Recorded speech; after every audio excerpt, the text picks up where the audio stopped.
Alors, maintenant, parlons des activités physiques. On disait au départ ici que ceux qui ne bougent pas beaucoup ont beaucoup de chances d'avoir le diabète. Alors, qu'est-ce qu'il faut faire? Marcher rapidement, par exemple. Voilà. Si c'est marcher tout simplement, marcher lentement, comme je quitte ma chambre pour aller dans la cuisine ou bien aller dans les toilettes, ce genre de marcher, on appelle ça être actif, mais ce n'est pas vraiment le genre de marche qu'on appelle gymnastique.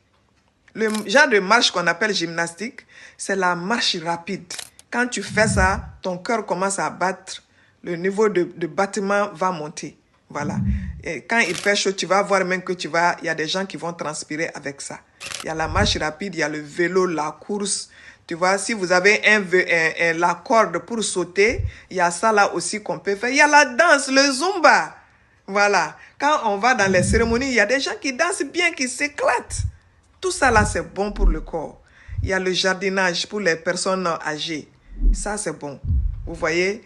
Et c'est conseillé aussi, quand j'étais allé à un séminaire sur la nutrition, c'est là-bas que j'ai appris comment est-ce qu'il faut faire pour avoir repas de midi, petit déjeuner, repas de midi et puis repas de la nuit.